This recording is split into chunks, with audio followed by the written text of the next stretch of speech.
Laban. Kapalit.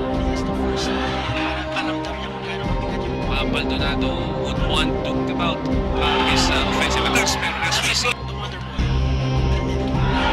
Pero that's good. So yung masiwas na kanan ito pong si Baldonado. It's too early to say kung nakapekto nga itong tinatawag natin A2s. Mga kaibigan, Martin. Martin!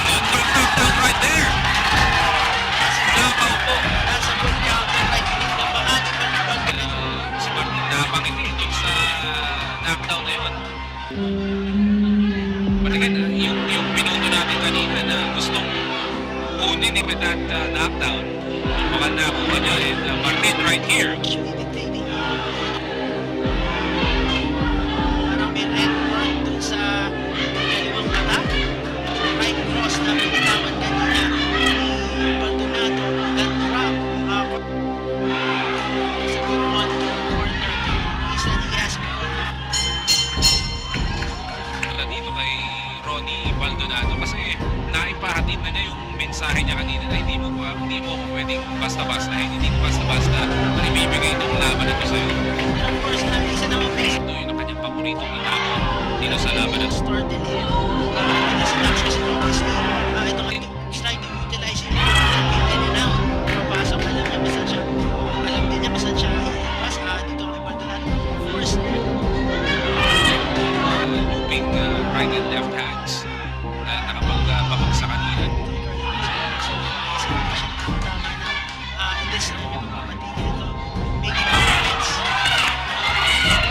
Nakatama doon si Carl James Martin against of round number 3.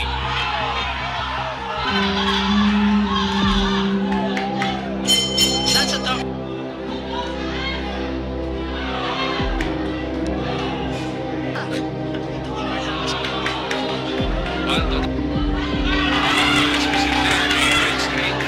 Baldonado.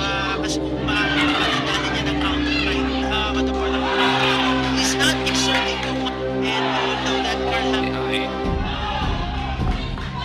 alam niya kasi na susubukan na talaga ni Martin na gigil yung Carl James Martin na makaponesyon.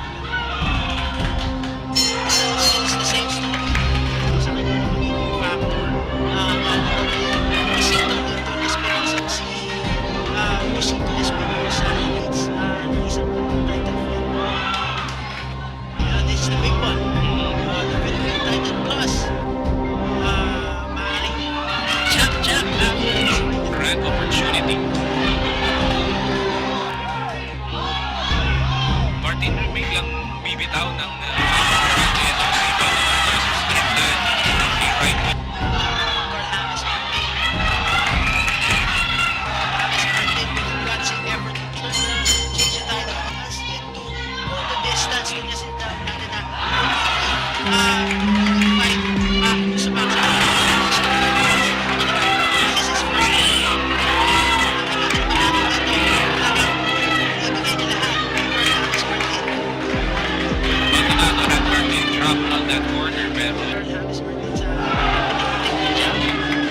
successfully scoring importante. Actually, it's a much better round for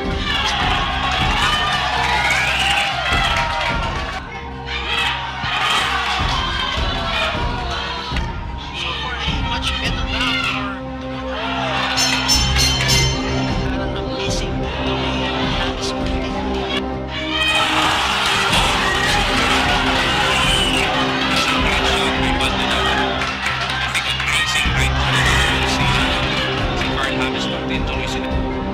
Somehow changed the odds in that match. Able to land a big right kanina po.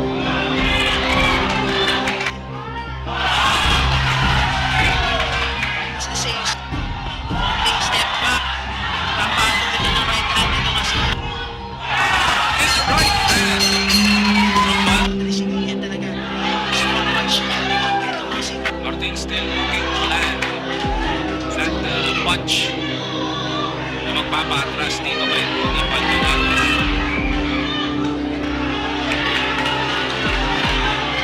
Ito nga si Baldonado is fighting hard and fighting.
sunod-sunod. in, partner.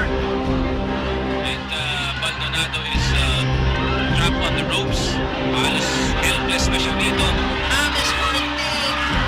Kaliwat kanan. Stop punches. Nagkakagulo na po ang mga nanonood dito sa El Norte Sports Complex as Carl James Martin is looking to finish off itong si Ronnie Baldonado. James Martin showing no fear. Wala na yung Dito kay Ronnie Baldonado.